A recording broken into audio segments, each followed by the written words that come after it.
Hello and welcome to Matt's Vietnam Life. I'm Matt and thanks for joining me for this latest Vietnam travel update.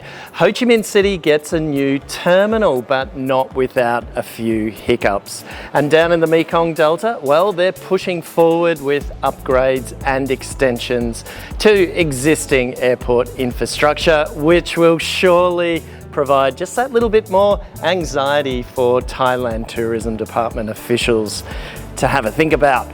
And also, 2 Vietnam destinations make it into the world's best. That and more, but first, let's take this inside.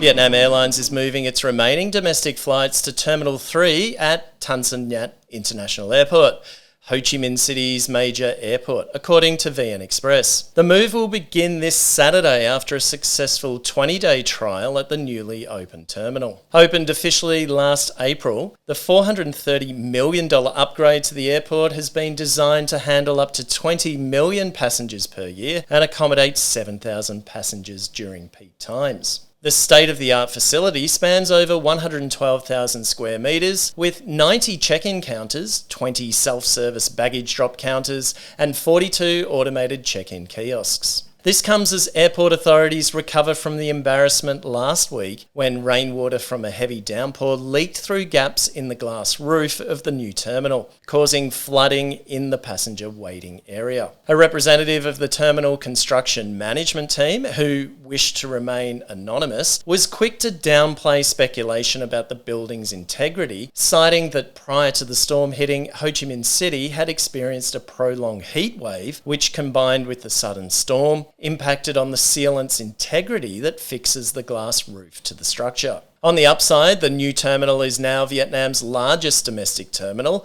and has increased Tan Son Nhat's annual passenger capacity to 50 million people. Domestic flights operated by Vietjet, Pacific, Vasco, Viet Travel and Bamboo, along with Vietnam Airlines ATR 72 flights to Con Dao, Cà Mau and Rắc Yà in the Mekong Delta, will continue to operate from Terminal 1 as usual. In other airport news, VN Express has reported on the proposal for a second terminal to be built at Phu Quoc International Airport, highlighting its design by a Singaporean consulting firm that resembles a soaring phoenix. It's planned that the new terminal will be completed sometime before 2030, with expansion and upgrading works to the current airport to be completed by 2027, which by then it's been reported that Phu Quoc International Airport will have a capacity of 18 million passengers annually, 4.5 times its current capacity, while it's hoped the airport will be able to handle 50 million passengers by 2050. This comes on the heels of news that Thailand's tourism officials are said to be sitting up and taking notice of Vietnam's increasing popularity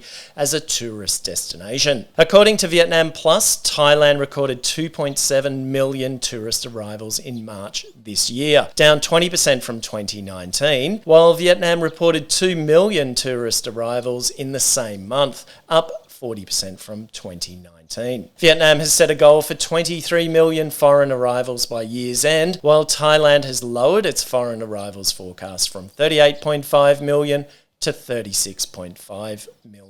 Some of the reasons given for this, according to the article in Vietnam Plus, are that Vietnam has lower living costs than Thailand, family-oriented resorts and theme parks are newer and cheaper than similar attractions in Thailand, and all-inclusive packages at hotels and resorts in Vietnam are half the price of those in Thailand. Another reason given is that many airports in large Vietnamese cities cater for international departures and arrivals, which means new international routes can be easily launched. And along the same vein, Deutsche Air News has reported that several provinces in Vietnam's Mekong Delta are accelerating airport upgrades to boost tourism and to prepare for major events, like APEC to be held on Phu Quoc in 2027. In addition to the Phu Quoc International Airport upgrade and expansion, lesser known but growing destinations south of Ho Chi Minh City like Rak Ya and Cà Mau have plans for their own upgrades and expansions as part of the government's broader infrastructure plan to open up the Delta to make it more accessible for business and tourism, including a new 2,400 metre runway at Cà Mau that will accommodate Airbus A320 and A321 aircraft. In other news, Giang and Hoi An have been ranked as two of the world's most beautiful places by UK-based travel magazine Time Out, according to VN Express. The magazine ranked Giang in 10th place, identifying its winding mountain passes, terraced rice paddies, and 43 different ethnic groups as giving it an otherworldly air.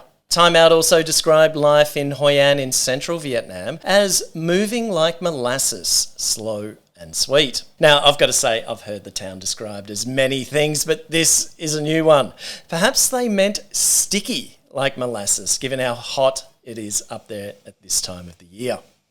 Get in touch and let me know in the comments if Time Out has got it right. Alternatively, let me know in the comments if you think Time Out has got it wrong. And don't forget to add your recommendations and reasons with your comments. And while you're there, give this video a like and share.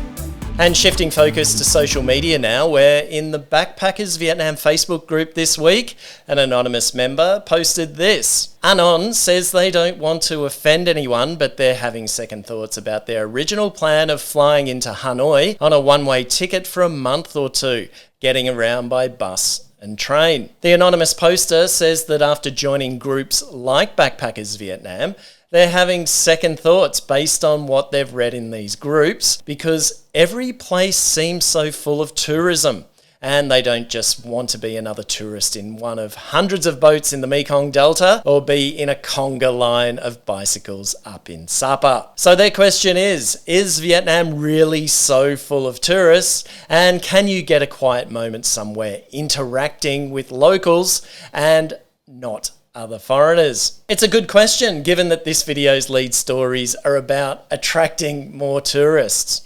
So what did the comments say? Well, overwhelmingly, most people disagreed with the original poster, saying that yes, you'll get a lot of tourists in popular tourist spots, but if you make the effort to go off the beaten path a little bit, you'll find fewer tourists and more authentic experiences. This commenter said, "It's a country of 100 million people, not a theme park. If you choose to go to tourist hotspots, then yes, you will see a lot of other tourists. If you go elsewhere, you will see very few. Not hard." And this from another, "I spent 3 weeks in southern Vietnam recently, not too touristy. Avoid newly built areas. I see them as theme parks. Go for nature sites or heritage centres. Of course, do your research and trust your instincts. Don't let social media posts and tour guides influence you on what to do." And this, if you've travelled to Thailand, it's basically the same. Some places at some times are very busy with tourists. Other times and places, there are none. Vietnam has a higher population density than Thailand, so you'll always see more locals around in a lot of places. Meanwhile, this commenter tended to agree somewhat with the OP. "I know exactly what you mean, and yes, it is a little like that here. Some tourist places are great and others suck. What I've noticed is that a lot of the attractions are over-touristed and not that interesting. Da Nang was surprisingly nice to me because it was easy to get more of a local feel of Vietnam.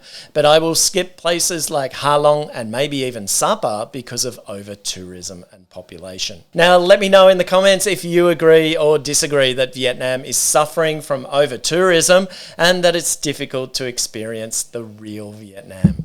Well, that's it for this one. Hit that thumbs up and subscribe so I can see you in the next one. Ciao for now.